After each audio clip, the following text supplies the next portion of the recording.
The world of a 4-year-old is painted in broad, unambiguous strokes of primary colors. There is good, and there is evil. There are villains who skulk in the shadows, and there are heroes who stand in the sun, laughing away the fear. For Izuku Midoriya, the universe was a simple, beautiful equation, and the solution to every problem was a towering man with a blinding smile. All Might. Izuku's bedroom was a shrine to the symbol of peace. Posters plastered the walls, action figures stood at attention on the shelves, and the computer monitor constantly looped the infamous debut video. Fear not, citizens! Hope has arrived. Because I am here!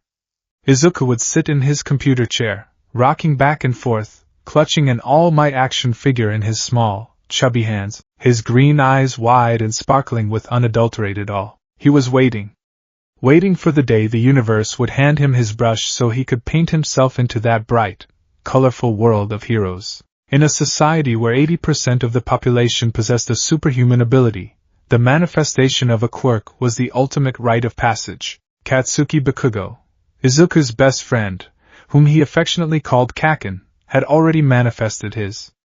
It was incredible. He could sweat nitroglycerin and ignite it, creating sharp, loud, crackling explosions in the palms of his hands.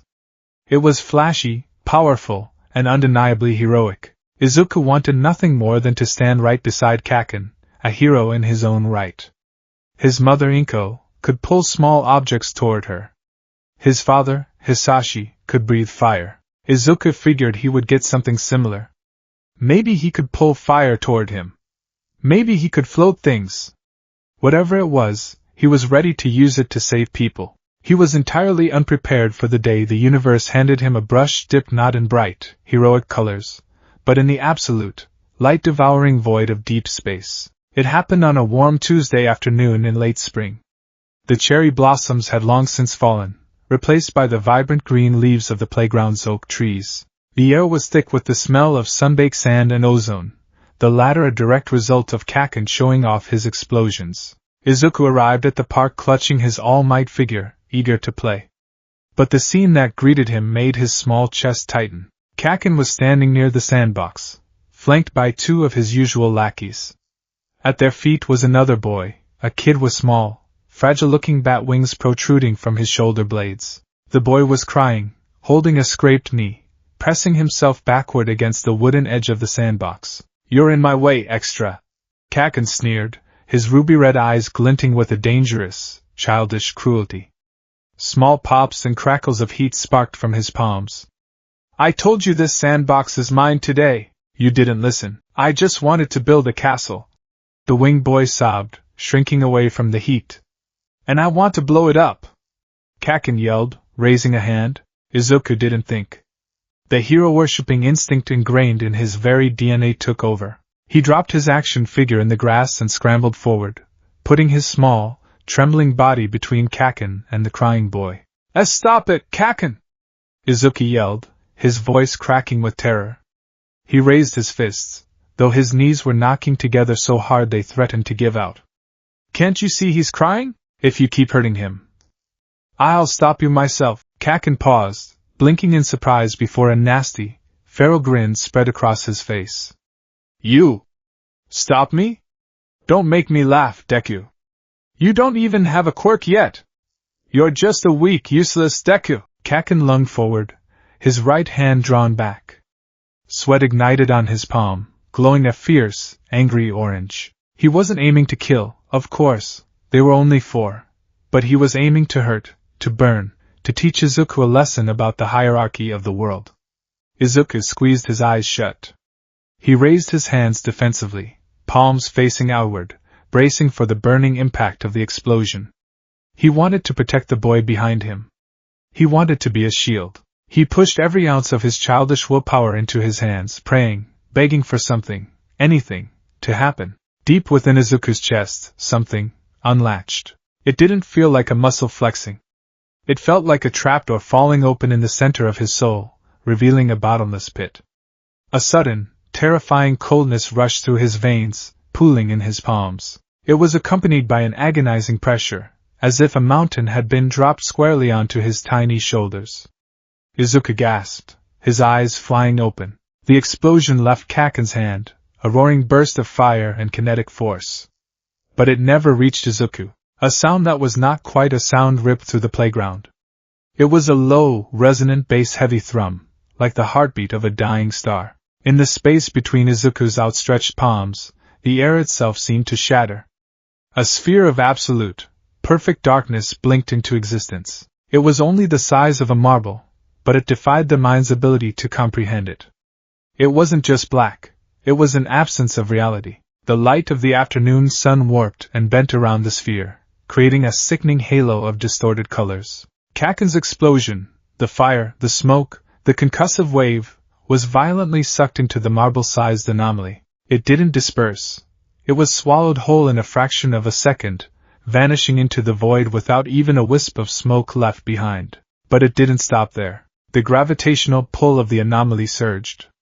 The sand from the sandbox rushed upward in a frantic, swirling vortex, disappearing into the dark marble. The wooden planks framing the sandbox groaned, splintered, and were violently ripped from the ground, shattering into toothpicks before being consumed. What is that?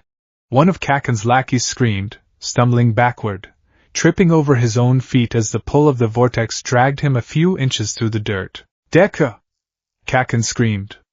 His arrogant sneer was gone, replaced by stark, primal terror. The wind whipped his ash-blonde hair forward as he dug his sneakers into the dirt, fighting the magnetic pull of the singularity. Izuku couldn't speak. He couldn't breathe. The sheer gravitational pressure radiating backward from the anomaly felt like it was crushing his bones. His arms were screaming in agony, the blood vessels in his forearms bulging against his pale skin. He felt like he was holding the leash of a rabid, gargantuan beast that wanted to devour the world. Make it stop, make it stop, make it stop! With a desperate, agonizing cry, Izuku snapped his hands shut into tight fists. The anomaly collapsed in on itself with a sharp, vacuum-like pop. The unnatural wind died instantly. The distorted light snapped back to normal. The deafening silence returned. Izuku fell to his knees, gasping for air, clutching his forearms against his chest. They felt bruised, heavy, and searing with pain. Slowly, heavily, he opened his eyes and looked up. The playground was in ruins. A massive, perfect hemisphere had been scooped out of the earth where the sandbox used to be. The edges of the crater were completely smooth, as if a giant, invisible ice cream scoop had carved away reality itself. Several feet of the steel chain-link fence behind the sandbox were simply gone, bitten away in a perfect curve. Izuku looked at the winged boy he had tried to protect. The boy wasn't looking at him with gratitude. He was pressed against a tree, his eyes wide, his face pale, trembling like a leaf. He was looking at Izuku as if Izuku were a monster. Izuku slowly turned his head to look at Kaken. Katsuki Bakugo, the boy who feared nothing, was sitting in the dirt. He was breathing heavily, his eyes locked on the smooth, unnatural crater. When he finally looked at Izuku, there was no anger in his red eyes. There was only shock. And beneath that, buried deep but unmistakably present, was fear. Deku. Kaken whispered, his voice trembling. What did you do? Izuku looked down at his own small, trembling hands. He didn't know. He didn't understand. But as he sat in the eerie silence of the ruined playground, the bright, primary colors of his childhood seemed to drain away, leaving behind a cold, terrifying shadow. The doctor's office was sterile, smelling sharply of antiseptic and old paper. The walls were lined with colorful, smiling cartoon characters meant to put children at ease, but the vibrant decals felt completely out of place against the grim atmosphere in the room. Izuku sat on the examination table, his legs dangling over the edge. Both of his forearms were wrapped tightly in compression bandages. The blood vessels under his skin had ruptured during the incident, leaving his arms mottled with deep purple and black bruises. He stared at his knees, his hands clasped tightly together. His mother, Inko, sat in the chair next to the table. She was wringing a tissue in her hands, her face pale and etched with worry. She kept casting nervous glances at the doctor, a bald man with thick glasses and a stern expression, who was currently reviewing an array of X-rays and blood test results on his glowing tablet. Mrs. Midoriya, the doctor finally said, setting the tablet down with a heavy sigh. He took off his glasses and rubbed the bridge of his nose. I have been specializing in quirk counseling and pediatrics for 30 years. I have seen fire breathers, telekinetics, children who can warp reality on a minor scale. But this. He gestured toward Izuku. This is a statistical anomaly. A terrifying one. Inko stiffened, her hand reaching out to instinctively grasp Izuku's knee. What do you mean, doctor? Please, just tell me. What is his quirk? I have classified it as singularity, the doctor said softly. In layman's terms, your son has the ability to generate and control localized black holes. Inko gasped, clapping a hand over her mouth. Izuku looked up, blinking. He knew what a black hole was. He had read about them in his space encyclopedia. They were dark. They ate stars. Nothing could escape them, not even light. How is that possible? Inko whispered, tears welling in her eyes. My husband breathes fire. I pull small objects. How does that equal a black hole? Quirks are genetic, but they are also subject to mutation, the doctor explained, leaning forward. Your quirk, Mrs. Midoriya, is a low-level gravitational manipulation. You attract mass. It seems that trait mutated in your son, magnifying its intensity by an astronomical factor. He isn't just pulling objects. He is manipulating gravity to such an extreme degree that he collapses space-time on a microscale, creating a gravity well. The doctor turned his gaze to Izuku. It wasn't an unkind look, but it was heavy with a gravity of its own. It was a look of profound caution. Izuku, the doctor said, his voice lowering. Do you understand what a black hole is? Izuku nodded slowly. It eats things. It destroys things, the doctor corrected firmly. It absorbs matter and compresses it into a singularity. What goes in does not come out. If you had held that anomaly open for even 5 seconds longer on that playground, you would have consumed the other children. You would have consumed the park. Eventually, if it grew large enough, it would have consumed the entire city. Izuku stopped breathing. The blood rushed from his face, leaving him deathly pale. He felt physically sick. The thought of eating Kaken, of destroying the city, it made bile rise in his throat. Doctor, please. You're scaring him. Inko pleaded, wrapping her arms around Izuku and pulling him into a tight, desperate hug. Izuku buried his face in her stomach, trembling violently. He needs to be scared, Mrs. Midoriya, the doctor said sternly, though his eyes showed a flicker of pity. This is not a quirk you can afford to take lightly. It is a Class S hazard. The government will need to be notified. He will be placed on a registry. A registry? Inko cried. He's 4 years old. He's not a villain. I am not saying he is, the doctor replied, holding up a hand. But you must understand the reality of his biology. When he opened that singularity, the gravitational back pressure, the G-force, exerted itself on his own body. That is why his arms are bruised. His bones, his muscles, his organs, they are not naturally built to withstand the gravity of a black hole. If he overuses this power, or if he creates one too large, the gravity will crush his internal organs. He will hemorrhage, his bones will shatter, and he will die long before the black hole swallows him. A suffocating silence descended upon the room. The cheerful cartoon characters on the walls seemed to mock them. Izuku slowly pulled away from his mother's embrace. He looked up at her face. Inko was staring at him. Her eyes were brimming with tears, and her lip was trembling. But beneath the tears, beneath the profound love and worry, Izuku saw something else. It was a micro-expression, a fleeting shadow that crossed her features for only a fraction of a second, but it was burned into Izuku's eidetic memory forever. It was the same look Kaken had given him. She was afraid of him. Mom?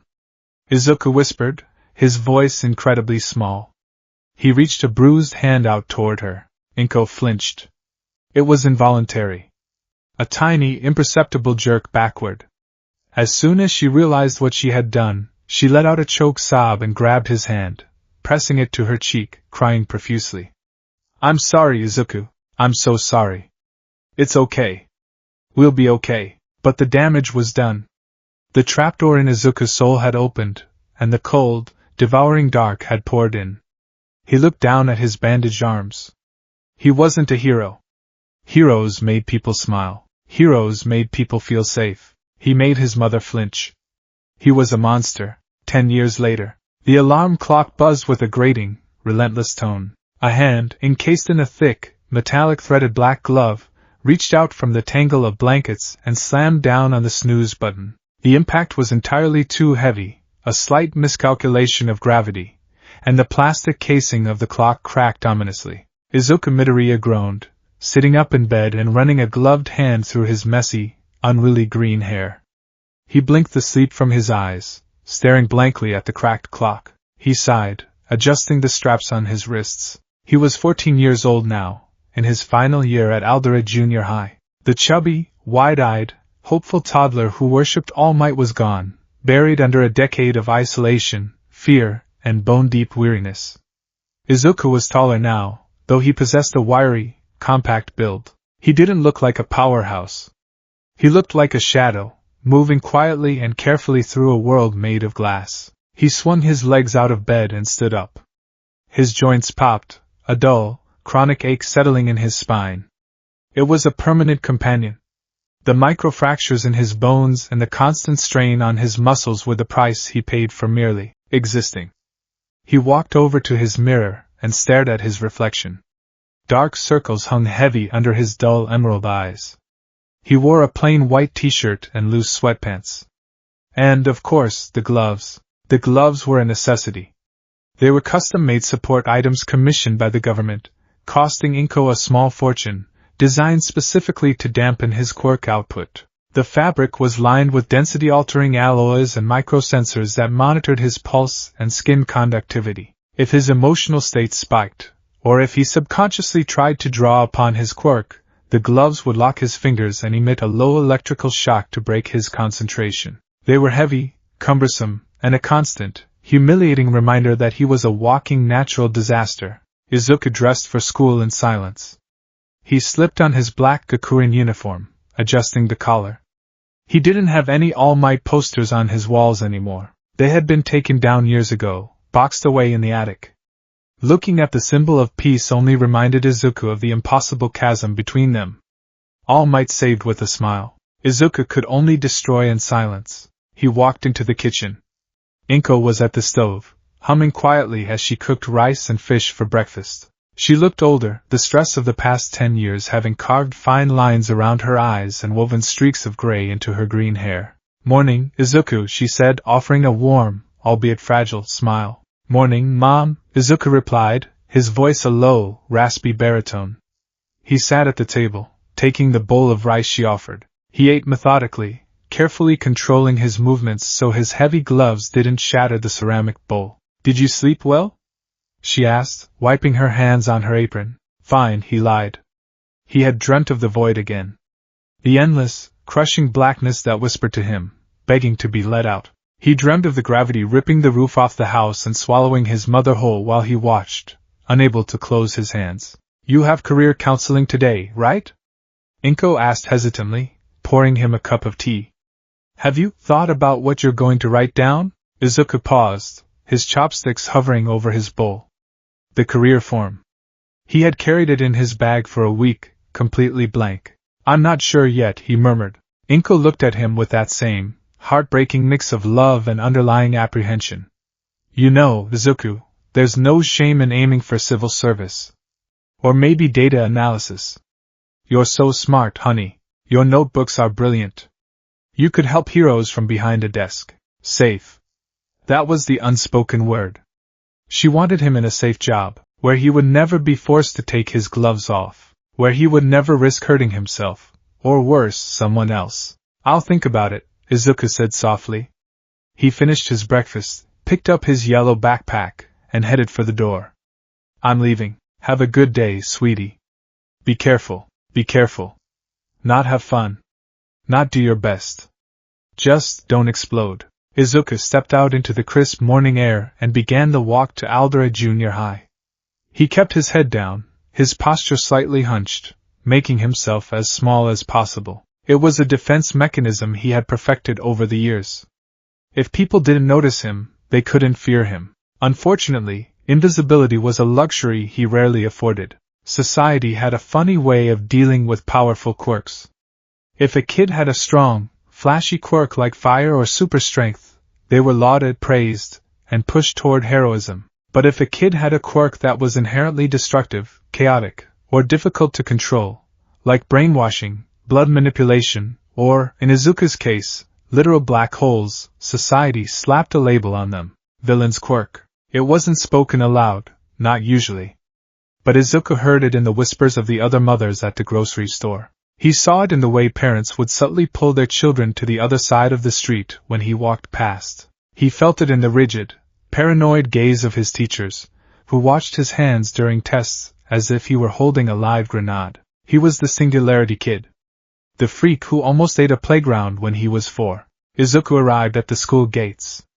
The usual bustling noise of students laughing and chatting seemed to dim slightly as he walked through the courtyard. A few students glanced at his heavy, metallic gloves and quickly looked away. The sea of black uniforms parted for him, granting him a wide, isolating berth. He made his way to Class 3C and slid into his desk at the back of the room, near the window. He dropped his bag, pulled out a thick, burned-edged notebook titled Hero Analysis for the Future No. 13, and began to quietly sketch a pro-hero he had seen fighting a villain on the news that morning. Analyzing quirks was his only solace. If he understood how other powers worked, maybe he could figure out how to control his own. Get your feet off the desk, you're scuffing the wood. A strict voice rang out from the front of the room. Izuku didn't look up, but his shoulders tensed. Shut it, Four Eyes.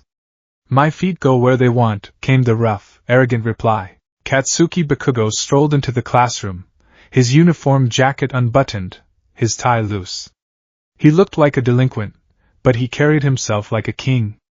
Bakugo had grown into a powerhouse. His explosion quirk was monstrous, his physical abilities were top-tier, and his ego had expanded to match. Everyone in the school worshipped the ground he walked on. He was the undisputed apex predator of Aldera Junior High, except when it came to the boy in the back of the room. Bakugo walked down the aisle, his eyes scanning the room until they landed on Izuku. The loud, boisterous demeanor vanished, replaced by a cold, sharp intensity. The temperature in the room seemed to drop. In canon, in another universe, Bakugo might have slammed his hands on Izuku's desk, blown up his notebook, and screamed at him for being a useless, quirkless Deku. But not in this universe. Bakugo stopped a few feet from Izuku's desk. He didn't raise his voice. He didn't ignite his palms. He just stared. Izuku slowly looked up from his notebook. His dull emerald eyes met Bakugo's piercing red ones. It was a standoff that happened almost every day. A cold war of terrifying proportions. Bakugo hated Izuku. He hated him because Izuku's power defied Bakugo's entire worldview. Bakugo believed that the strongest quirk made you the best. Bakugo's explosions were incredible, destructive, and loud. But Bakugo knew, deep down in the darkest, most terrified recesses of his mind, that his explosions were absolutely nothing compared to a black hole. He had seen it when he was 4. He had seen his fire swallowed by the void. It was a trauma that festered into a violent, defensive hatred. Bakugo couldn't bully Izuku physically, because if he pushed Izuku too far, if Izuku snapped and took those gloves off, Bakugo knew he would be erased from existence. So, they existed in a state of tense, unspoken rivalry. Bakugo viewed Izuku as a ticking time bomb, a monster that needed to be put down before it destroyed them all. Izuku viewed Bakugo as everything he wasn't, confident, accepted, and undeniably heroic, despite his terrible attitude. Staring into space again, Deku? Bakugo sneered, his voice low, lacking his usual explosive volume. It was a calculated taunt. Careful. Don't want to get lost in the dark. Izuku didn't blink. He just stared at Bakugo, his face an impassive mask. He slowly closed his notebook. Leave me alone, Bakugo. Bakugo's jaw clenched. The muscles in his neck jumped. The sheer dismissal in Izuku's monotone voice infuriated him, but he didn't push. He scoffed, shoving his hands deep into his pockets, and walked to his desk. The rest of the class collectively exhaled. The tension dissipated, and the normal chatter resumed. Izuku returned to his notebook, ignoring the lingering stares of his classmates. The homeroom teacher walked in a few minutes later, carrying a stack of papers. He was a middle-aged man with a tired expression, who always looked at Izuku with a mixture of pity and severe anxiety. "All right, settle down," the teacher said, slapping the papers on the podium. "You're all third years now. It's time to start thinking seriously about your futures. I'm supposed to hand out these career aptitude forms, but..." The teacher suddenly smiled, throwing the papers into the air. "Who am I kidding? You all want to be heroes, right?" The classroom erupted into cheers. Students leaped from their desks, showing off their quirks. A girl enlarged her hands, a boy stretched his neck, another boy shot a stream of water from his fingertips. It was a cacophony of minor, flashy powers. Izuku didn't move. He kept his gloved hands flat on his desk, his expression blank. Yes, you all have wonderful quirks," the teacher chuckled, waving them down. "But remember, using your quirks in school is against the rules, sensei. Don't lump me in with these useless extras." Bakugo was leaning back in his chair, his feet propped up on his desk, a smug, arrogant grin on his face.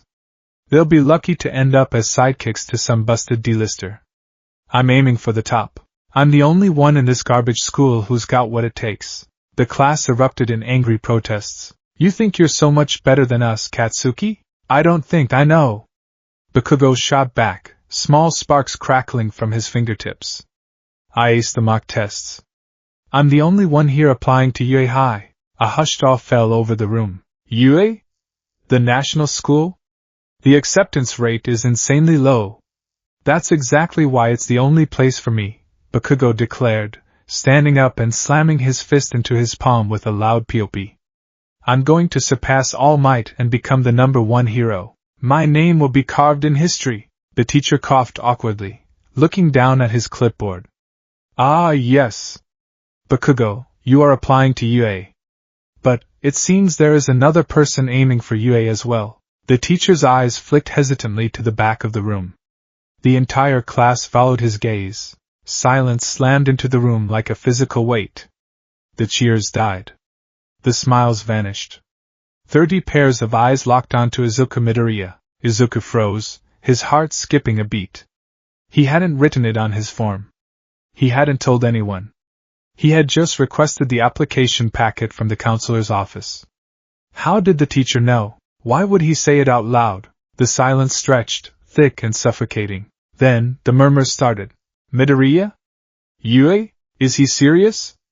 The hero course? With that quirk? He'd kill all the other applicants. I heard he has to wear those gloves so he doesn't accidentally destroy the school. A villain's quirk at UA? They'd never let him in." The whispers were like needles, pricking at the fragile control Izuku maintained over his emotions. He felt the familiar, terrifying coldness beginning to stir in his chest. His heart rate elevated. The microsensors in his gloves beeped softly, warning him of his rising stress levels. He took a slow, deep breath, closing his eyes. Control. Visualize a calm ocean. Anchor yourself. Bakugo was staring at him, his face completely unreadable. It wasn't the explosive rage Izuku expected. It was a dark, brooding fury, mixed with genuine incredulity. "Deku," Bakugo said, his voice cutting through the whispers like a knife. He walked slowly down the aisle, stopping right in front of Izuku's desk. "You're applying to UA?" Izuku opened his eyes. He didn't look away. "Yes." "The hero course?" "Yes." Bakugo leaned in closer, placing his hands flat on Izuku's desk. The wood groaned under the pressure. "You think a walking disaster like you can be a hero? You think you can save people with a power that only destroys?" Izuku felt a spark of anger ignite in his chest. It was a dangerous emotion, but a necessary one. "I'm going to try, Bakugo. I have the same right to apply as you do. You don't have the right to put other people in danger." Bakugo hissed, his voice dropping so low only Izuku could hear it. "You lose control for 1 second, and people die. You're a liability, Deku. A freak. Yui doesn't want monsters." The word monster echoed in Izuku's mind. It was the same word Shigaraki, the same word society, the same word his own mother's subconscious fear had branded him with. The sensors in Izuku's gloves beeped faster. A sharp, stinging electrical shock surged through his fingers, causing his hands to violently spasm and lock up. Izuku gritted his teeth, suppressing a groan of pain, hiding his locked hands under the desk. "I'm going to UA," Izuku said, his voice cold, steady, and devoid of emotion. "And there's nothing you can do to stop me." Bakugo stared at him for a long, agonizing moment. Then, he scoffed, turning on his heel and walking back to his desk. "Whatever. When you kill someone in the entrance exam and get thrown in Tartarus, don't say I didn't warn you." The rest of the day passed in a blur of isolation. Izuku sat at his desk, his hands throbbing from the electrical shocks, the whispers of his classmates swirling around him like toxic smoke. The final bell rang, signaling the end of the day. The students bolted for the door, eager to escape the suffocating atmosphere of the classroom. Izuku packed his bags slowly, waiting until the room was completely empty before he stood up. He walked out of the school and began the long trek home. He didn't take the main roads. He took the back alleys and the quiet streets, avoiding the crowds. His mind was a storm of conflicting thoughts. Bakugo was right. Everyone was right. His quirk was dangerous. It was a weapon of mass destruction housed in the body of a 14-year-old boy. The G-force was destroying his spine. If he ever lost his temper, if he ever panicked, the singularity would consume everything. "Why do I even want to be a hero?" he thought, looking down at his heavy, metallic gloves. "I can't save anyone with this. I can't pull people from burning buildings. I can't catch falling debris. All I can do is erase things." He stopped walking, standing under a flickering street lamp in a deserted alleyway. He stared at his hands. With a slow, trembling motion, he reached over and unclasped the securing straps on his right glove. He deactivated the locking mechanism and pulled the heavy fabric off, letting it drop to the concrete with a dull thud. His bare hand was pale, covered in a network of faint, web-like scars where the blood vessels had ruptured and healed over the years. He flexed his fingers. The air around his hand instantly felt heavier. The ambient light of the street lamp seemed to bend slightly toward his palm, drawn by a micro-gravitational pull that existed even when his quirk was dormant. He could feel it. The void.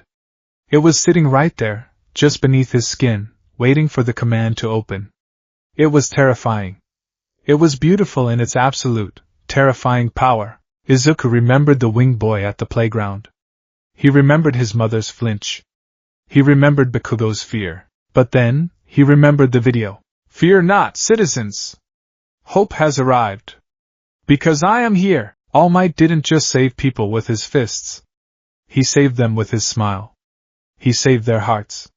He took their fear and carried it on his shoulders. Izuku closed his bare hand into a fist. He couldn't smile like All Might. He couldn't punch like All Might. But he had a power that defied the laws of physics. He had the power to bend reality, to absorb any attack, to create an immovable anchor in a chaotic world. "I'm not a monster," Izuku whispered to the empty alleyway. His voice was shaky, but the resolve underneath it was harder than diamonds. He didn't want to destroy. He wanted to protect. And if he had to endure agonizing physical pain, if he had to bear the hatred and fear of society, if he had to walk a tightrope over an endless abyss for the rest of his life just to save one person, then that was the burden he would carry. That was the gravity of his existence. Izuku bent down, picked up his glove, and strapped it tightly back onto his hand. He adjusted the sensors, feeling the familiar, comforting restriction lock his fingers back into place. He looked up at the sky. The sun was setting, painting the horizon in streaks of bruised purple and fiery orange. Tomorrow was a new day. 10 months remained until the UA entrance exam. 10 months to train his body to withstand the crushing G-force. 10 months to master the void. Izuku Midoriya stepped out of the alleyway and walked toward the fading light, carrying the darkness within him. He was going to be a hero. Even if it killed him. The human body is an architectural marvel of biology, designed to withstand the natural atmospheric pressure of the earth. Bones act as a rigid scaffolding, muscles provide tensile strength and mobility.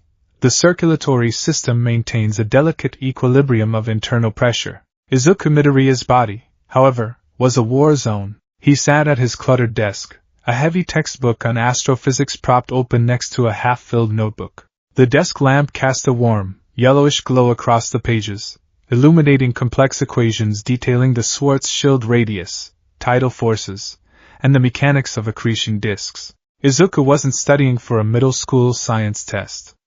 He was studying to survive his own biology. With a soft groan, he rolled his shoulders. A chorus of dull pops echoed in his quiet bedroom. He looked down at his arms, currently wrapped in compression sleeves beneath his oversized t-shirt. The dull ache in his forearms was a constant companion, a lingering reminder of the sheer gravitational pressure, the G-force, that his quirk exerted on his own frame whenever he drew upon it. If I create a singularity with the mass of a small asteroid, Izuku thought, his pencil scratching rapidly across the paper, the gravitational pull at an event horizon of 0.1 mm would require a baseline skeletal density far beyond human limits. The back pressure alone causes microfractures in the radius and ulna. He dropped his pencil and buried his face in his hands. It was a terrifying paradox.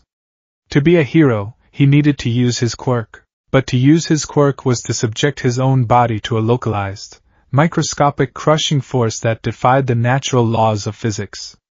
If he lost focus, the singularity would consume his target. If he held the singularity open for too long, the immense gravity would simply crush his internal organs, snapping his bones like dry twigs before he even had a chance to bleed. I need to be stronger, he whispered to the empty room. Not just control, physical endurance. He had been doing calisthenics, running, and basic weightlifting for months, but it felt like trying to reinforce a cardboard box to withstand a hurricane. Still, he had made a promise to himself in that alleyway. He would not be a monster. He would be the anchor. He glanced at the clock. It was getting late, and he had a long walk home from school tomorrow. He closed his notebooks, strapped his heavy, metallic limiter gloves back onto his hands, a necessary precaution even while sleeping, just in case of a nightmare, and climbed into bed. The next afternoon, the sky over Muzidafu was a brilliant, cloudless azure. Izuku walked alone, his head down, the familiar yellow backpack slung over his shoulder. The events of the previous day's homeroom still stung. The whispers, the stares, Bakugo's venomous warning, they all swirled in his mind like a dark, oppressive fog. Yui doesn't want monsters. Izuku kicked a pebble, watching it skitter across the pavement. He purposefully took a longer route home, leading him toward a quiet, shadowed underpass beneath a major rail bridge. It was a shortcut he often used to avoid the crowded shopping districts. The air inside the tunnel was cool and smelled of damp concrete and old moss. He was halfway through the tunnel when he heard the sound. It was a wet, squelching noise, like a massive puddle of mud being violently stirred. Izuku froze, his heart skipping a beat. He turned around slowly. Rising from a manhole cover behind him was a nightmare of fluid dynamics. It was a towering, amorphous blob of dark green, viscous sludge. It possessed no solid form, save for two bulbous, bloodshot eyes and a jagged maw of rotting, crooked teeth. Well, the sludge villain gurgled, its voice wet and guttural. A medium-sized meat suit. Perfect disguise. You'll do nicely, kid. Izuku took a step back, his breath hitching. His mind raced. Villain. Liquid composition. No solid center of mass. Kinetic attacks would be useless. Don't struggle. The villain roared, lunging forward with terrifying speed. Before Izuku could turn to run, a massive wave of sludge crashed over him. It was heavy, suffocating, and smelled like raw sewage and rotting garbage. The fluid wrapped around his legs, his torso, and then, violently, rushed up to cover his mouth and nose.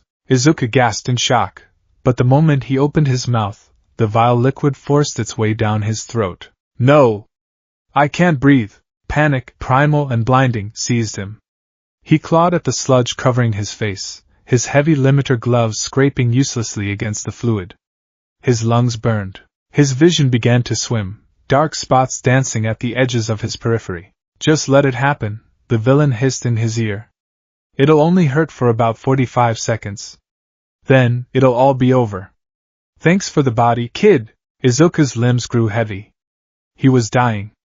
He was going to die in a dark tunnel, completely alone, suffocating in the dark. The dark. Something within Izuku snapped. It was the survival instinct, overriding a decade of conditioned restraint. He didn't want to die. The microsensors in his gloves began to shriek, emitting a high-pitched beep as his heart rate and emotional distress skyrocketed. The glove sent a sharp, painful electrical shock through his fingers, designed to break his concentration. Izuku didn't care. The pain of the electricity was nothing compared to the agony of his burning lungs. He forced his arms outward, straining against the heavy, constricting sludge. He focused all his fading consciousness, all his desperation, into the palms of his hands. He envisioned the void. He visualized the trapdoor in his soul and kicked it wide open. Eat it.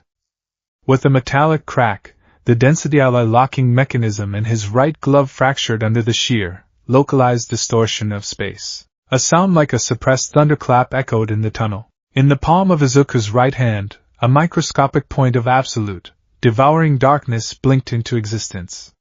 It was smaller than a grain of sand, a localized singularity. Instantly, the ambient light in the tunnel warped, swirling toward his hand in a sickening halo of violet and blue. The gravitational pull was immediate and violent. What the?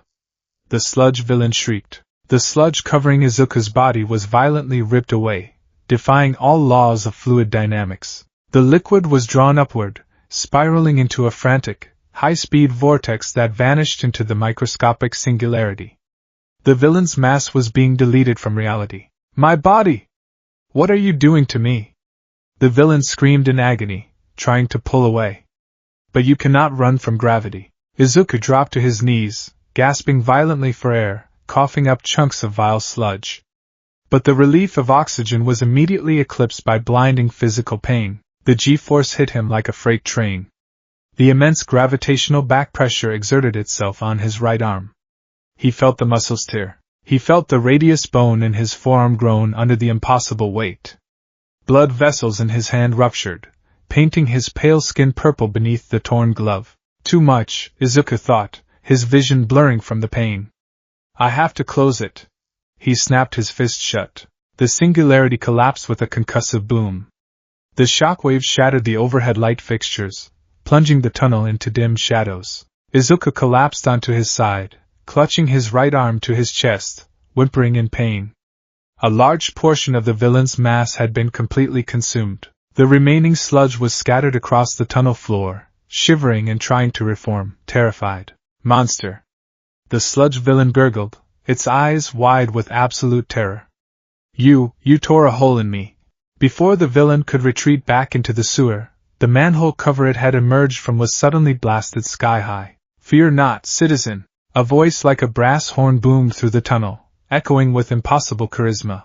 For I am here! A towering silhouette landed in the dim light. Two massive, V-shaped bangs stood tall upon his head. It was him. The undisputed #1 hero. All Might. All Might took in the scene. He saw the shivering, terrified villain, and the brutalized concrete of the tunnel. But his piercing blue eyes immediately locked onto the small, trembling boy curled on the ground. He noticed the shattered, heavy-duty suppression glove. He noticed the warped, unnaturally smooth divot in the concrete right next to the boy's hand, a signature of spatial distortion. Texas Smash. With a sweeping backhand, All Might generated a localized tornado of wind pressure that splattered the remaining villain against the wall, knocking it unconscious instantly. Izuku, barely clinging to consciousness, watched in awe. All Might. He's really here. In a blur of motion, All Might swept up the sludge, stuffing it into a pair of empty 2-liter soda bottles he produced from his cargo pockets.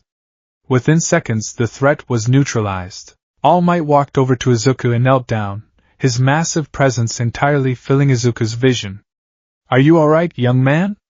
I apologize for my delay. I lost track of this scoundrel in the sewer system. Izuku tried to sit up, his right arm throbbing with a sickening, hot pain. All Might, it's really you. Indeed it is. All Might boomed, though his smile faltered slightly as he looked closer at Izuku's arm. You're injured. And that was a terrifying display of power, my boy. A spatial anomaly? A singularity? Izuku flinched. He pulled his bruised arm closer to his chest, looking away, his eyes filling with tears of shame. Even All Might called it terrifying. I didn't mean to, Izuku stammered, his voice cracking. I couldn't breathe. I panicked.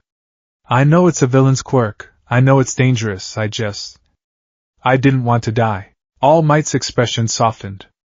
The boisterous hero persona stripped away for a fleeting second, revealing a man who carried the weight of the world. He reached out a massive hand and gently, surprisingly softly, ruffled Izuku's green hair. A villain's quirk? All Might repeated softly. Young man, there is no such thing as a villainous quirk. There is only the heart of the person who wields it. Izuku looked up, his breath catching. However, All Might continued, his tone turning serious, authoritative. He gestured to the perfectly smooth, semi-spherical crater carved into the tunnel floor. Power of this magnitude, left unchecked, is a tragedy waiting to happen. To be a hero means to ensure the absolute safety of those around you. If you cannot control the destruction, you cannot save. Izuku felt a cold weight settle in his stomach. It wasn't a condemnation, but it was a harsh, undeniable truth. It was exactly what his doctor had said. It was exactly what Bakugo had said. I understand, Izuku whispered, looking at the ground. All Might stood up, patting his pockets. I must get this villain to the authorities immediately. But before I go, I noticed a notebook on the ground. I took the liberty of signing it for you. Izuku blinked, looking over. His hero analysis notebook was sitting on the pavement, a massive, sprawling signature taking up a full 2 pages. Thank you, Izuku said softly. He didn't have the energy to fanbow. The pain in his arm and the heavy reality of All Might's words had drained him. Rest up, young man. And be mindful of your power. With a mighty flex of his legs, All Might launched himself into the air, tearing out of the tunnel and disappearing into the sky, leaving a gust of wind in his wake. Izuku sat alone in the tunnel for a long time. He had met his idol. He had survived a villain attack. But he had never felt further from his dream. If you cannot control the destruction, you cannot save. With trembling fingers, he picked up his notebook and his shattered glove. He couldn't put the glove back on.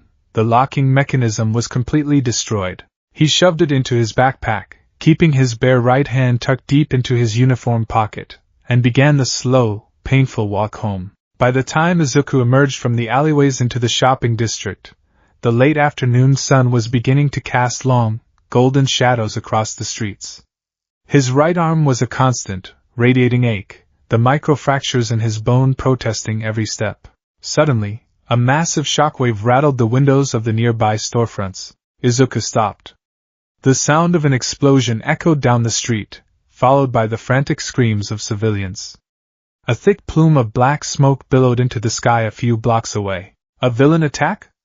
Here? His hero analyst instincts kicked in, momentarily overriding his depression.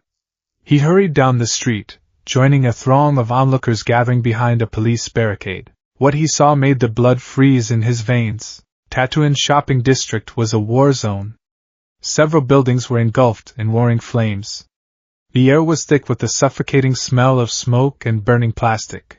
And in the center of the chaos, thrashing violently, was a massive, monstrous form made of dark green liquid. The sludge villain? Izuku's mind reeled. But All Might captured him. How did he get free? Then, Izuku remembered the concussive force of All Might's jump. If the bottles hadn't been secured, it's my fault, Izuku realized with sickening clarity. If I hadn't distracted him, if he hadn't stopped to talk to me about my quirk, he wouldn't have dropped the villain. Izuku pushed his way to the front of the crowd, his eyes scanning the scene. Several pro-heroes were on site. Death Arms was trying to lift burning debris. Kamui Woods was attempting to suppress the flames, though his wooden body put him at a severe disadvantage. Empty Lady was stuck at the entrance of the narrow street, unable to enlarge herself without destroying the buildings. Why aren't the heroes attacking? A civilian yelled. They can't get close. Another replied. The villain grabbed a hostage. And the kid is using his quirk to fight back. But it's just making things worse. A kid? Izuku looked closely at the towering mass of sludge. Embedded deep within the liquid, struggling furiously, was a boy in a black middle school uniform.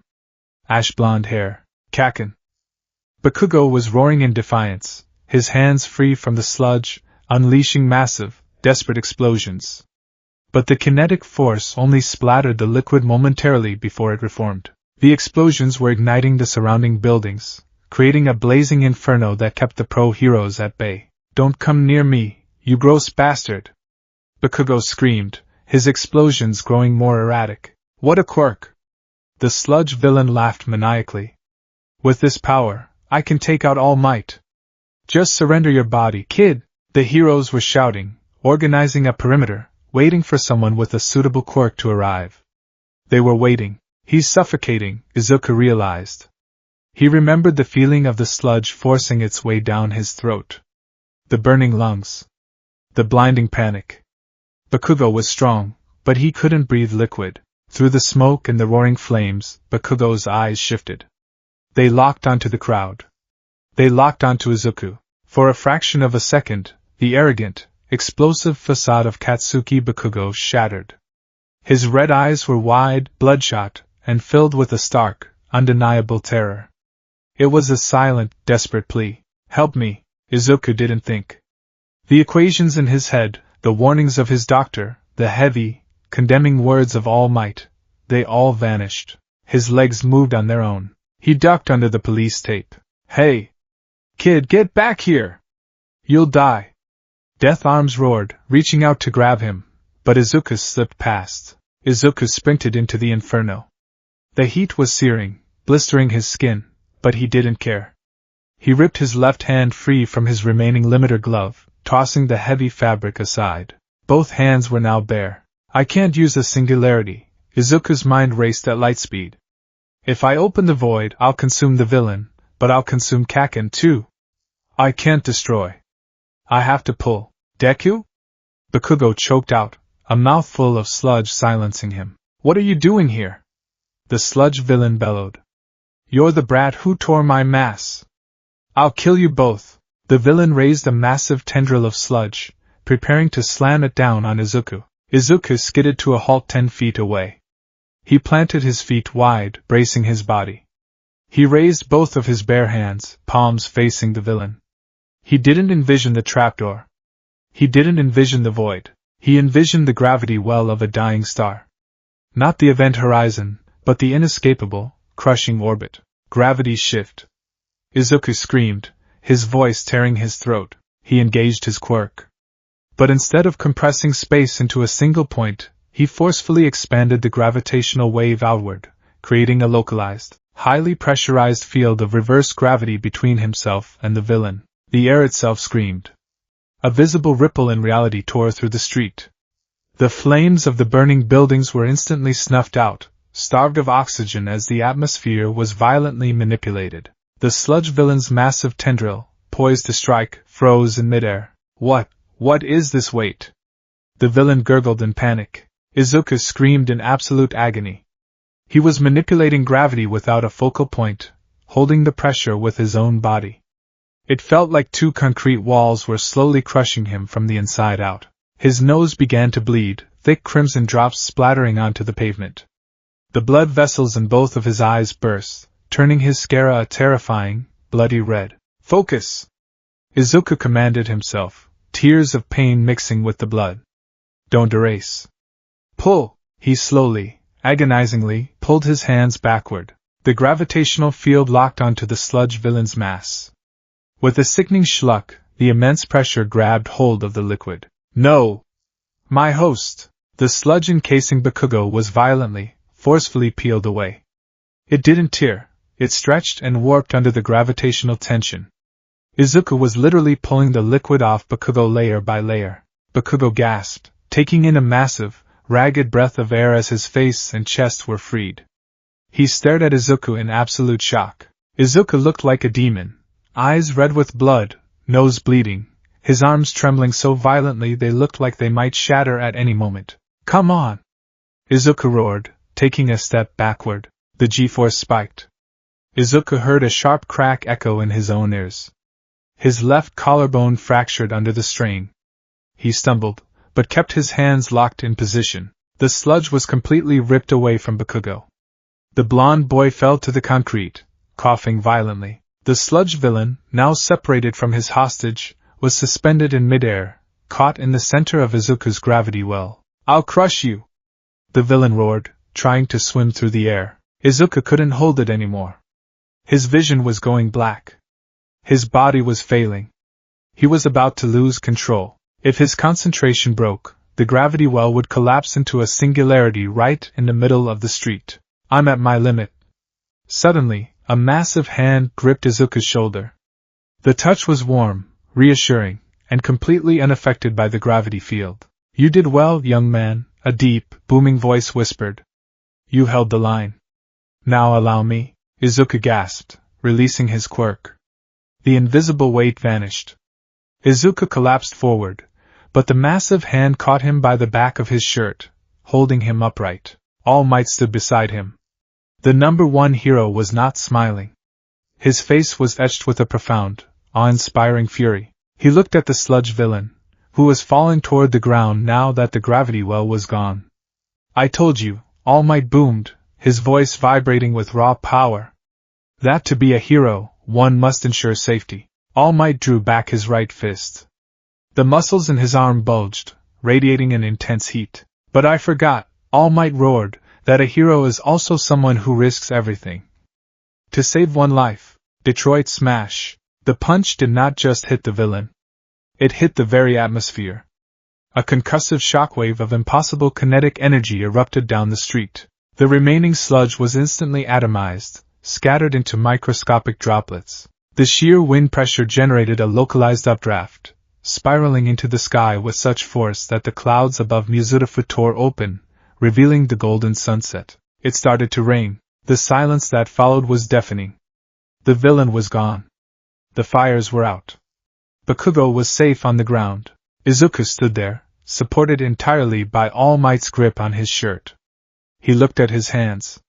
They were bruised black and blue, trembling weakly. He had done it. He hadn't destroyed anything. He had saved Kaken. Then, the adrenaline faded, and the excruciating pain washed over him. Izuku's eyes rolled back in his head, and he collapsed into unconsciousness. When Izuku woke up, he was sitting on the back of an ambulance. A paramedic was carefully wrapping his fractured collarbone and deeply bruised arms. His nose had stopped bleeding, but his body felt like it had been run over by a steamroller. The scene was chaotic. Police were cordoning off the area. Civilians were whispering. And the pro-heroes were furious. Are you out of your mind? Death Arm shouted, towering over Izuku as the paramedic worked. You have a Class S restricted quirk. Do you know what would have happened if you lost control in the middle of a populated street? You could have created a localized black hole. You could have killed us all. Kamui Woods nodded sternly. It was entirely reckless. We were waiting for the right quirk to arrive. You interfered and risked a mass casualty event. Izuku looked down at his lap. The pride he had felt for a fleeting second evaporated, replaced by the familiar, crushing weight of reality. They were right. He had risked everything. He was a liability. I'm sorry, Izuku whispered, his voice hoarse. A few feet away, Bakugo was being checked by another paramedic. The heroes were praising him. Incredible quirk endurance, kid. Mumty Lady said. You held out against that villain for so long. With that kind of power, you'll make a great pro one day. Bakugo didn't look happy. He wasn't smiling. He shoved the paramedic away and stood up, his eyes locked onto Izuku. He stomped over, his fists clenched at his sides. The pro-heroes stepped back, sensing the tension. Bakugo stopped in front of Izuku. He looked at Izuku's bruised, broken body. He remembered the feeling of the impossible, terrifying gravity peeling the sludge off his skin. He remembered the look in Izuku's bloody eyes, a kid who was literally tearing himself apart to save someone who hated him. Deku, Bakugo growled, his voice trembling slightly. Izuku looked up, fully expecting an explosion. I didn't ask for your help, Bakugo spat, his pride warring with a complex, agonizing realization. I didn't need you to save me. Don't think this makes you better than me. You hear me? You're still a reckless idiot with a freak quirk. He turned on his heel and stormed off into the crowd, leaving Izuku staring after him. It wasn't a thank you.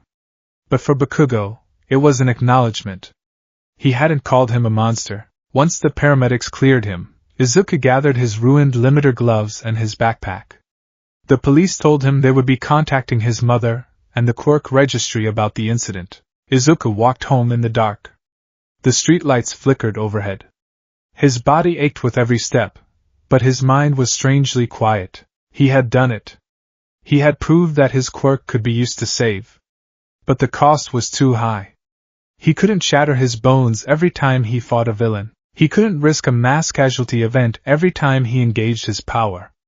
The pro-heroes were right. Maybe Mom is right, Izuku thought, a single tear escaping his eye.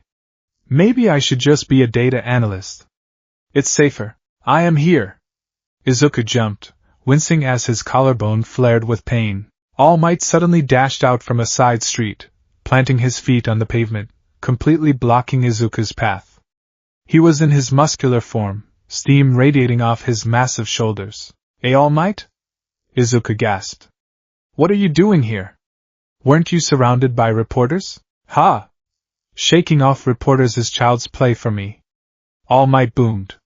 Suddenly, a violent cough racked his frame. A thick cloud of steam erupted around him, and in an instant, the towering muscle man vanished, replaced by a gaunt, skeletal figure coughing up blood. Izuku screamed. Who are you? What happened to All Might? The skeletal man wiped the blood from his chin, sighing heavily. Calm down, young man. I am All Might. This is my true form. Izuku stared in absolute disbelief as All Might explained his injury, the missing stomach, the destroyed respiratory system, the limited time he could work as a hero. The symbol of peace, the invincible god of heroics, was a broken man holding himself together through sheer willpower. I told you earlier today, All Might said, his sunken blue eyes locking onto Izuku with intense seriousness, that a hero must ensure safety. I told you that your power was a tragedy waiting to happen if you couldn't control it. Izuku looked down. I know. The pro-heroes said the same thing. I was reckless. You were, All Might agreed. But out of all the heroes there, out of all the people watching, you, a timid, quirk-restricted boy without any control over his own devastating power, you were the only one who acted. Izuku slowly looked up. You didn't use your power to destroy the villain, All Might continued, taking a step closer. You used it to peel the danger away from your friend, at the cost of your own body. You used the power of absolute destruction as an instrument of absolute precision. All Might placed a skeletal hand on Izuku's uninjured shoulder. Top heroes have stories about them from their school days, All Might said softly. Most of their stories have one thing in common. Their bodies moved before they had a chance to think. Tears welled up in Izuku's eyes. It was the same feeling he had when he was 4 years old, watching the debut video. Young man, All Might said, his voice thick with emotion. You, too, can become a hero. Izuku fell to his knees on the concrete. The dam broke. 10 years of fear, isolation, hatred, and self-loathing poured out of him in a torrent of ugly, gasping sobs. He clutched his broken arm, bowing his head to the ground, crying until his throat was raw. He wasn't a monster. All Might had seen him. All Might had accepted him. All Might stood silently, letting the boy cry, a melancholic smile on his face. When Izuku finally quieted down, wiping his eyes with his uninjured sleeve, All Might spoke again. I have been looking for a successor, All Might revealed. Someone to inherit my quirk, one for all. It is a power passed down from generation to generation, cultivating strength. Izuku blinked, confused. Inherit a quirk? Yes, All Might nodded. However, witnessing you today, I realized something. You do not need my power, young Midoriya. Izuku stared at him. To give you one for all would be redundant, and frankly, it would likely kill you instantly given the strain your own quirk already puts on your body. All Might chuckled dryly. Your power, this singularity, is arguably more potent, and vastly more dangerous, than my own. All Might knelt down, so he was eye level with Izuku. The gaunt, skeletal man looked at the bruised, broken boy, seeing a reflection of his own unyielding spirit. You have the power of a god, and the heart of a true hero, All Might said softly. But you lack the vessel to wield it, and the guidance to control it. The world will fear you. The villains will target you. If you walk this path alone, you will be consumed by your own gravity. All Might held out his hand. I cannot give you my power, Izuku Midoriya.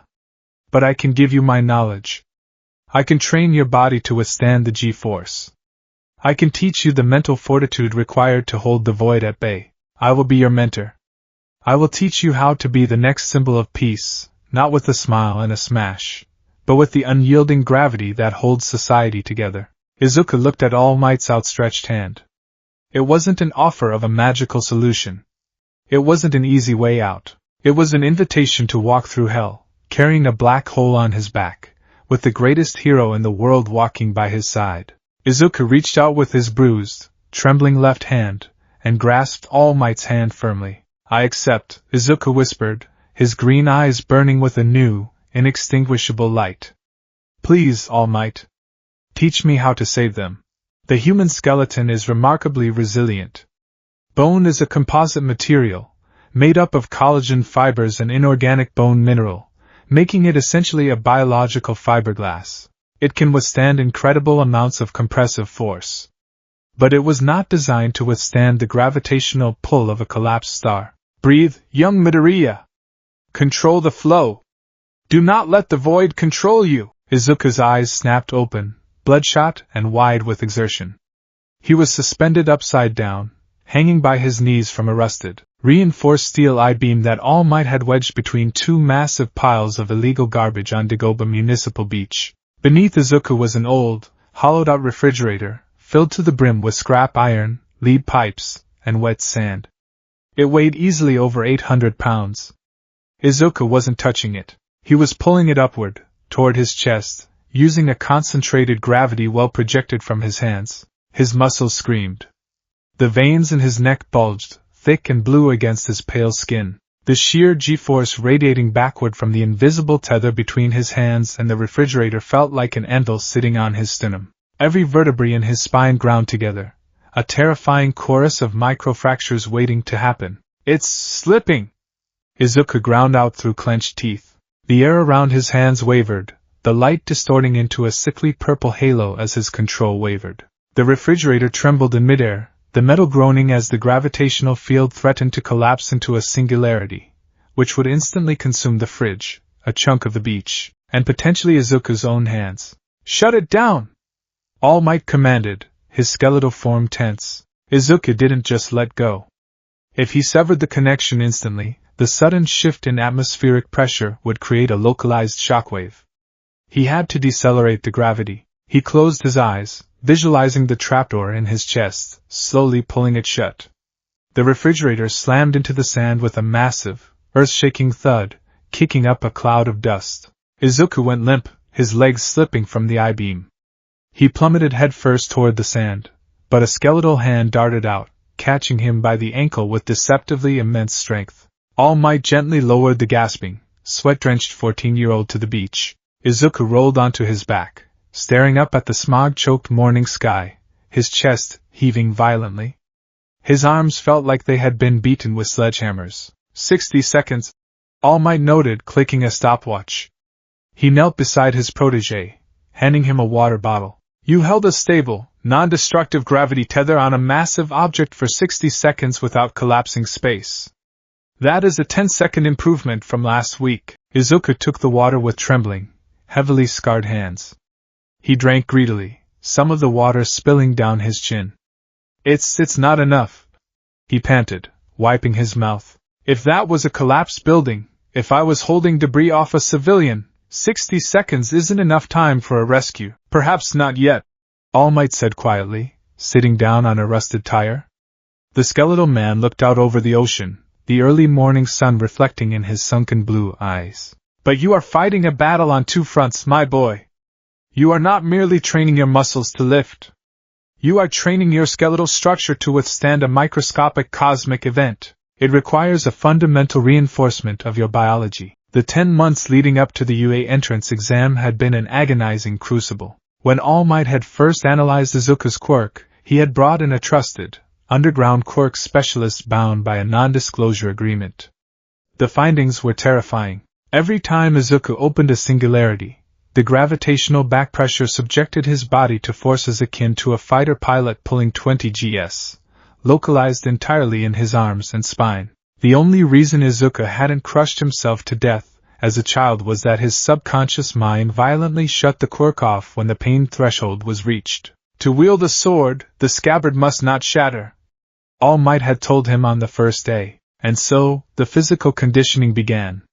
It wasn't just the beach cleanup, though moving the monolithic piles of trash helped build a baseline of wiry, dense muscle.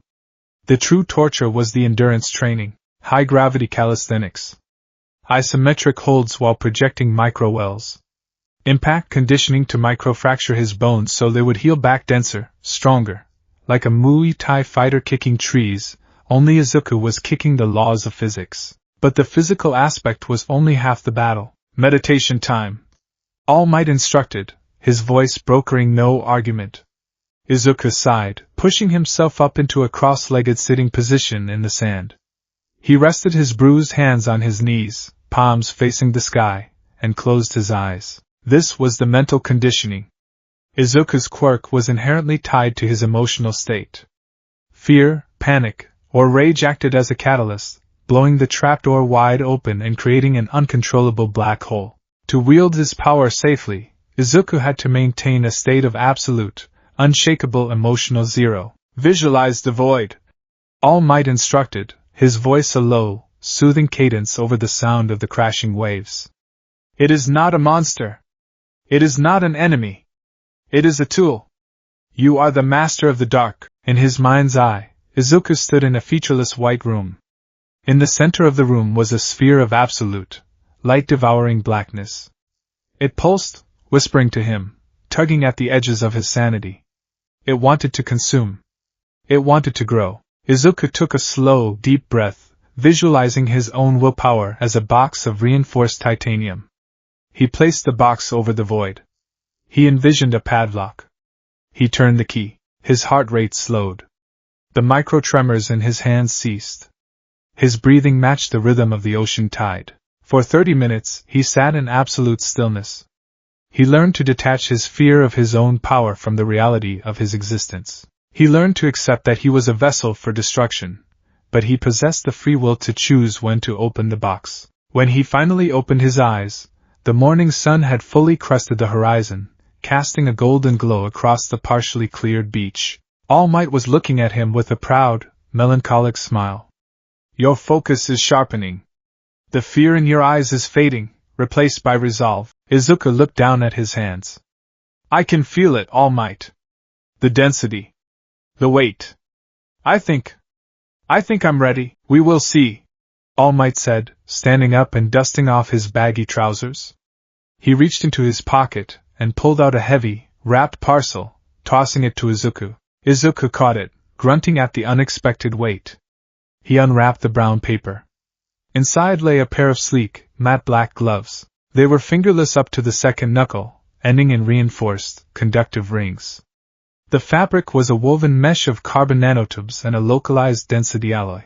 On the back of the hands were small, digital dials. Your mother and I coordinated with a support gear manufacturer on the black market to keep you off the government's hazard radar, All Might explained.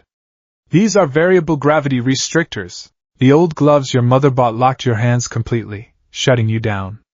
These new ones are different. The dials on the back allow you to manually adjust the output limit of your quirk. Setting 1 allows for minor gravitational pulls, enough to retrieve an object. Setting 5 allows for a localized gravity well. Setting 10 removes the limiter entirely. Izuku slipped the gloves on. They were heavy, but they fit like a second skin. He clenched his fists. For the first time in his life, he didn't feel entirely suppressed. He felt regulated. You have 10 days left until the exam, young Midoriya, All Might said, coughing into a handkerchief. The physical training is done. For the next 10 days you rest. You eat. You let your bones set and your muscles repair. The real test is about to begin. 10 days later, Izuku Midoriya stood before the towering, monolithic gates of UA High School. The structure was a fortress of glass and steel, shaped like a colossal H. It was the Mecca of heroics, the Olympus where gods were forged. Hundreds of middle school students milled about, chattering excitedly, showing off minor quirks, their faces bright with the naive optimism of youth. Izuku stood apart from the crowd, a shadow amidst the vibrant colors.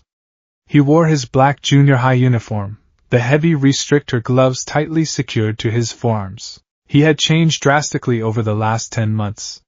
He wasn't bulky, but his posture had shifted. The hunched, timid boy who made himself small was gone. He stood straight, his center of gravity perfectly balanced, a natural result of constantly fighting his own kinetic weight. His jaw was set, and his emerald eyes held a cold, sharp intensity that made several passing students subconsciously give him a wide berth. "Out of my way, Deku!" The voice was low, dangerous, and completely devoid of its usual explosive volume. Izuku turned slowly.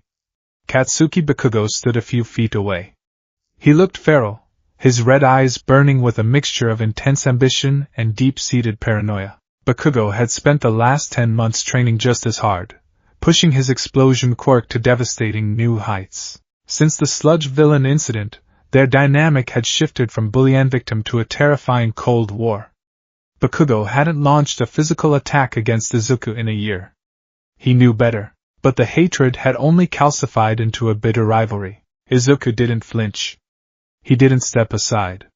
He simply held Bakugo's gaze. "Good morning, Bakugo," Izuku said, his voice an even, unbothered baritone. Bakugo's jaw clenched, a small spark popping off his thumb. He hated that calmness. He hated that Izuku no longer looked at him with fear. "Don't think because you got lucky with that sludge bastard that you're suddenly hot shit. This exam is about destroying things. And you can't destroy anything without killing everyone in a 10-mile radius. You're gonna fail." "We'll see," Izuku replied softly. Bakugo scoffed, shoving his hands into his pockets, and intentionally shoulder-bumped Izuku as he walked past toward the auditorium. Izuku barely moved, his dense musculature easily absorbing the impact. Izuku took a deep breath, adjusting the dials on his gloves to setting 1, and took his first step onto the UA campus. Suddenly, his foot caught on a slightly raised paving stone. His center of gravity, normally so perfectly controlled, betrayed him. He pitched forward, bracing for the hard concrete. He didn't hit the ground. He stopped completely in midair, floating an inch above the pavement. "Oh! Sorry for using my quirk on you without asking." Izuku blinked, slowly righting himself as the lack of gravity left his body, allowing his feet to touch the ground. He turned to see a girl with a round face, large brown eyes, and permanent pink blush on her cheeks. She was smiling brightly, her fingers pressed together. "It's my quirk, zero gravity," she beamed. "It would be a bad omen if you tripped right before the exam, right? I'm Ochiko Uraraka." "Nice to meet you," Izuku stared at her. His analytical mind immediately processed her quirk. Zero gravity. The complete negation of mass and gravitational pull upon touch. She was his absolute thematic foil. He possessed infinite gravity, she possessed zero. He was the crushing weight of reality, she was the buoyant freedom of space. "I am Izuku Midoriya," he replied, a genuine, albeit rusty, smile touching his lips. "Thank you. Your quirk is incredible. The ability to manipulate mass independent of kinetic forces, well, it's amazing." Uraraka blushed deeper, rubbing the back of her neck. "Wow, you sound smart. Well, good luck in there, Midoriya. Let's do our best." She waved and jogged off toward the entrance. Izuku watched her go, a strange feeling of warmth in his chest. Someone didn't look at me with fear. He tightened his fists, the carbon mesh of his gloves groaning slightly. He had to pass. The auditorium was massive, holding hundreds of applicants. The lights dimmed, and the voice hero, Present Mike, stepped up to the podium, his voice echoing with deafening volume. Present Mike explained the parameters of the practical exam. It was a mock urban battle. The applicants would be dropped into simulated cityscapes and tasked with destroying villain bots worth 1, 2, or 3 points. "And beware the zero-pointer!" Present Mike warned, a massive silhouette appearing on the screen behind him. "It's an arena trap. It's worth no points, and it's massive. If you see it, run!" Izuku sat in the middle row, his notebook open, his pencil flying across the page. He was muttering under his breath, calculating the odds. Urban environment. Densely packed. Hundreds of other applicants. The robots will be constructed of standardized steel alloys. My quirk is inherently unsuited for this. Izuku's pencil snapped. He was bringing a nuclear warhead to a knife fight. He couldn't unleash a singularity to destroy a robot. If he miscalculated the event horizon by a millimeter, he could accidentally suck another applicant into the void, killing them instantly. If he used a massive gravity well, he would crush the buildings, causing collateral damage and potentially dropping debris on other students. He had to be surgical. He had to be perfect. Every single use of his quirk had to be dialed down, restricted, and flawlessly aimed. The margin for error was literally zero. "Excuse me," a tall boy with blue hair and rectangular glasses stood up, pointing a rigid finger at Izuku. "You, with the unruly hair. You have been muttering this entire time. It is highly distracting. If you are not taking this seriously, you should leave this hallowed institution at once." Izuku stopped muttering. Hundreds of eyes turned to look at him. Bakugo, sitting a few rows ahead, turned and glared, a vicious smirk on his face. Izuku didn't cower. He looked the blue-haired boy dead in the eyes. "I apologize if my analysis disturbed you," Izuku said, his voice carrying clearly across the quiet auditorium. It lacked the nervous stutter of his youth. It was calm, cold, and heavy. "But considering we are about to be deployed into a volatile urban combat zone with unpredictable quirks firing in close proximity, calculating the collateral damage radius and structural integrity of the environment is the definition of taking this seriously. Unless you prefer to fight blindly." The blue-haired boy blinked, taken aback by the sheer, analytical weight of the response. He slowly bowed. I see. You are looking ahead to the realities of the battlefield. I apologize for my interruption." He sat down abruptly. President Mike coughed awkwardly. "Right on, listener. Now, let's get this party started. Head to your assigned battle centers." Battle Center B was a breathtaking feat of engineering. It was a sprawling, hyper-realistic replica of a dense metropolitan city block, complete with skyscrapers, alleyways, and paved streets. Izuku stood near the back of the massive crowd of applicants gathered before the towering steel gates. He recognized the blue-haired boy, Tenya Ida, stretching near the front. He saw Uraraka, taking deep breaths to calm her nerves. Bakugo was assigned to a different center, which was a small mercy. Izuku looked down at his gloves. He adjusted the left dial to setting 3, and the right dial to setting 4. Localized manipulation only. No spatial tears. No singularities. Crush, don't consume. Start! President Mick's voice boomed over the loudspeakers. What are you waiting for? There are no countdowns in real battles. Run, run, run! The applicants surged forward like a tidal wave. Izuku took a deep breath, visualizing the titanium box in his mind, ensuring the lock was secure. He sprinted through the gates, his enhanced physical conditioning allowing him to keep pace with the middle of the pack. The sounds of destruction began almost immediately. Explosions, lasers, crumbling concrete, and the screeching of metal filled the air. Izuku rounded a corner and came face to face with a two-pointer. It was a bulky, tread-driven robot with dual machine gun turrets, firing rubber bullets. Target acquired! The robot buzzed, swiveling its turrets toward him. Izuku didn't stop running. He extended his right hand, the dial locked at setting 4. He didn't open the void.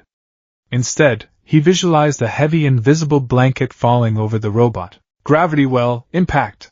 Izuku whispered. He clenched his right fist. The air above the robot shimmered. Suddenly, a localized gravitational force of 50 gs slammed down directly onto the machine. It didn't explode. It was simply, violently compacted. The chassis groaned, the metal buckling inward as if crushed by an invisible giant's boot. The treads snapped, the turrets bent backward, and the robot pancaked into the concrete, sparking and dead. Izuku winced, his right arm throbbing with a sharp ache. The back pressure was instant.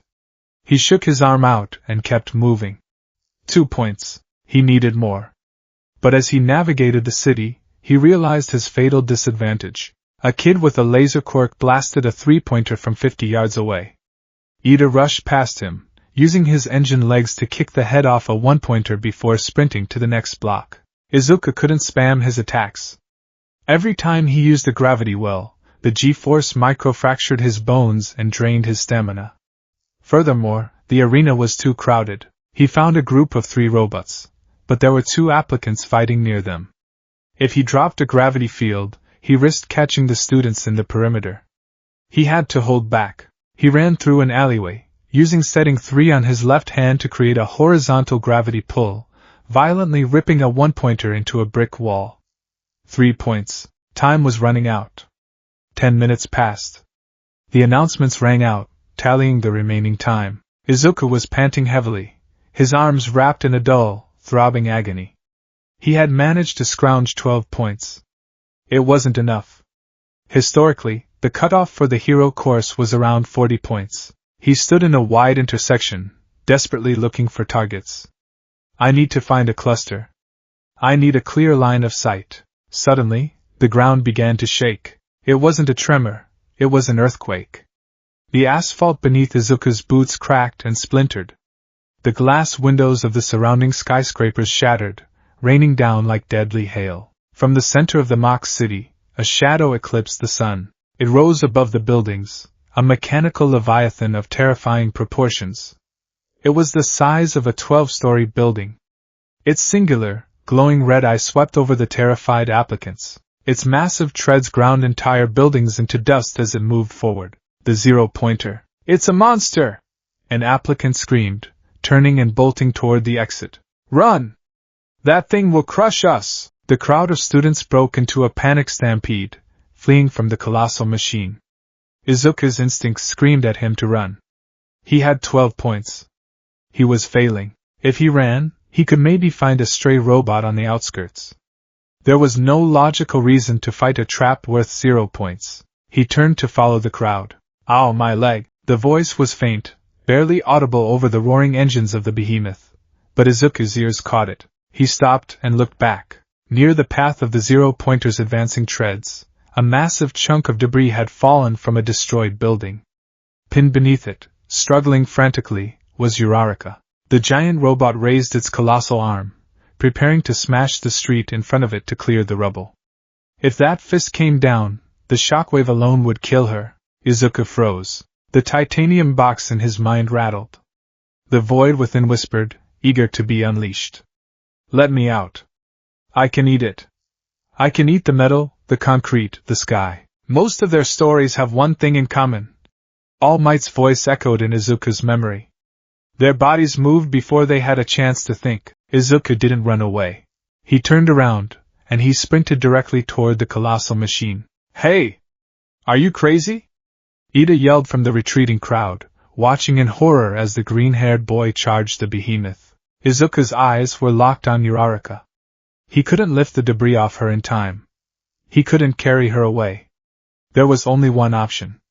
He had to stop the machine, but a localized gravity well wouldn't work on a target this massive. He would have to crush it piece by piece, and he didn't have the time. Kinetic force was useless. He had to use the void.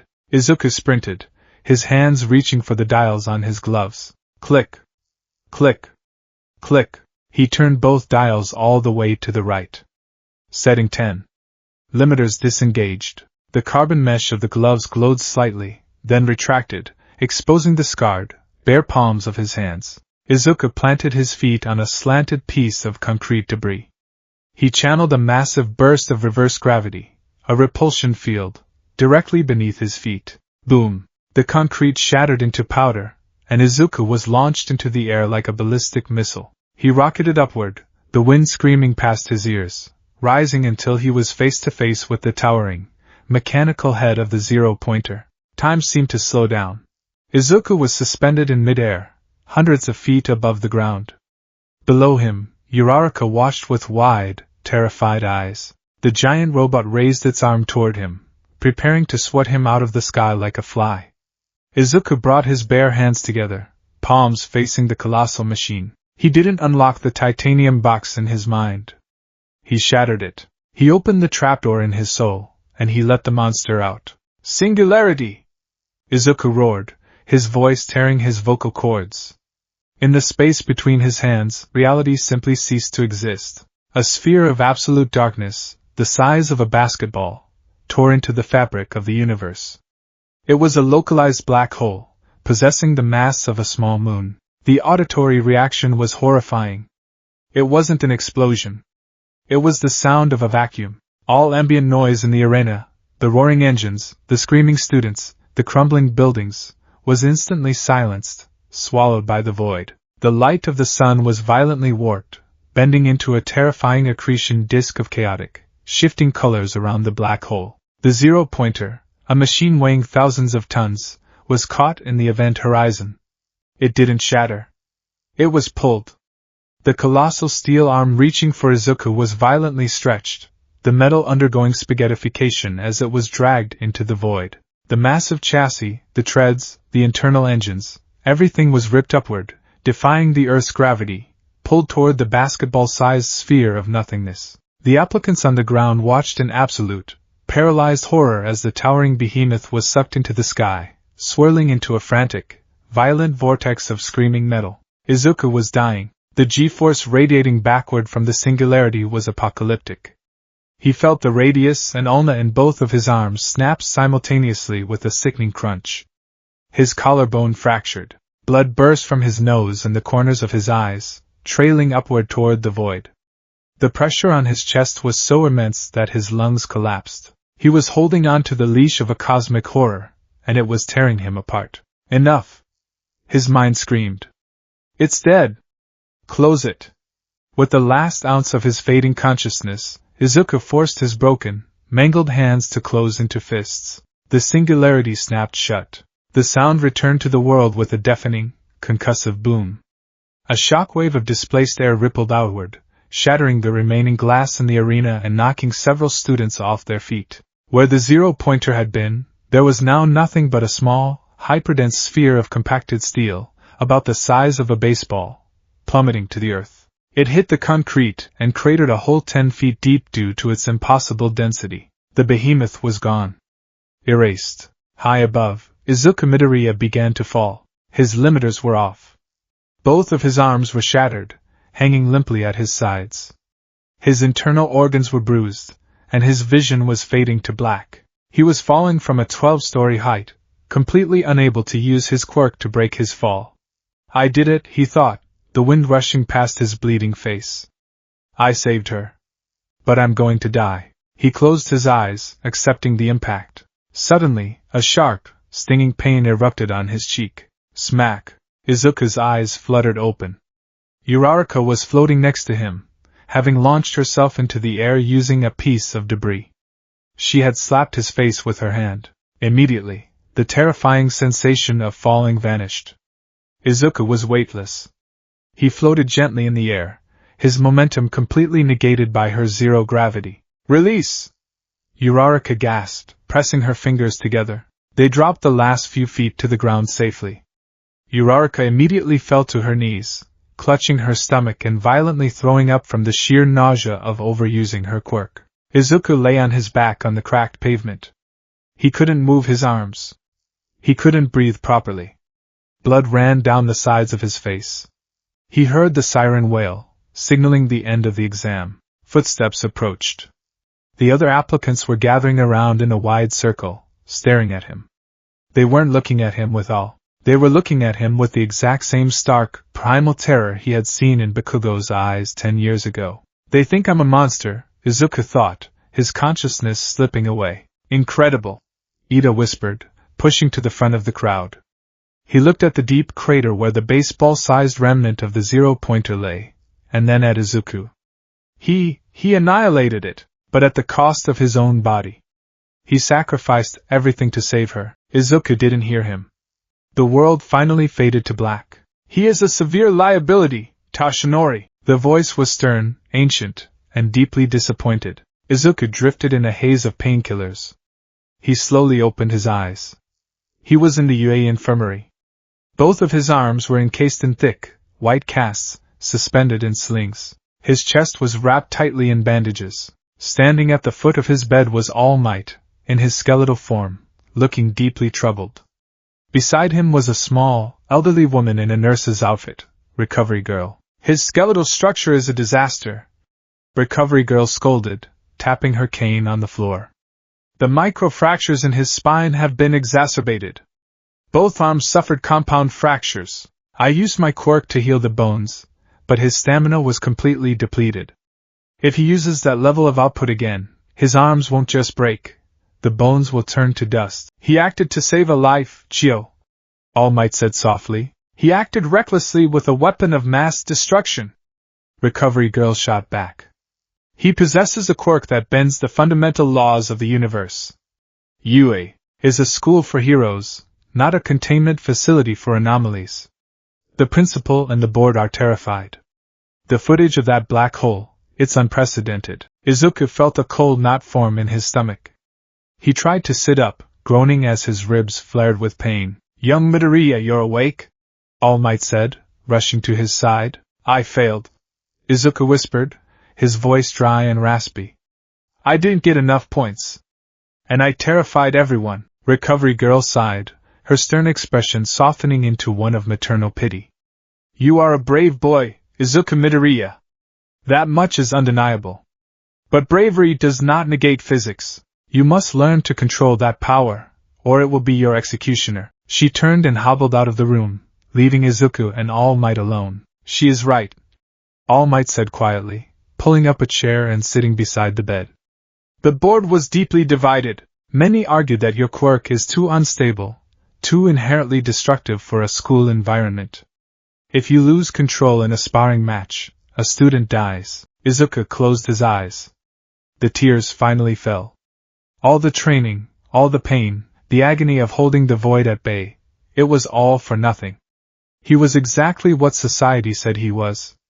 A monster playing dress-up. However, All Might continued, his voice shifting, gaining a trace of its usual, booming warmth. Izuku opened his eyes. The practical exam was not merely a test of destruction, All Might said. It was a test of heroism. You threw yourself into the path of certain death, against an enemy worth 0 points, to save a fellow applicant. You unleashed your ultimate power, but you retained just enough control to aim it precisely, ensuring no one else was caught in the event horizon. And you paid the price with your own body. All Might reached into his pocket and pulled out a small, metallic disc. He placed it on the bedside table. A holographic projection flickered to life. It was Principal Nizu, a small, chimera-like creature in a suit. Izuku Midoriya, the hologram spoke. Your quirk is terrifying. It is a hazard. But your heart is undeniable. In addition to your 12 villain points, you were awarded 60 rescue points by the judging panel, bringing your total to 72 points. Izuku gasped, his breath catching in his throat. This places you first in the entrance exam. Nizu continued, smiling gently. Yui does not turn away those with the spirit of a true hero, no matter the darkness of their power. However, be warned, you will be watched closely. One slip, and you will be expelled. Welcome to your hero academia. The hologram vanished. Izuku stared at the empty space above the table. He couldn't move his arms to wipe his tears, so he just let them flow, sobbing quietly into his pillows. He was going to UA. He had defied the label. He had defied his own nature. All Might stood up, placing a gentle hand on Izuku's bandaged shoulder. Rest now, young Midoriya. You have achieved the first step. But know this, the true crucible begins now. The world will see your darkness, and they will test you. You must prove to them that the singularity is not a void that consumes hope, but the gravity that anchors it. Izuku nodded, his emerald eyes shining through the tears, burning with an unyielding, terrible resolve. He would be the anchor. Or he would die trying.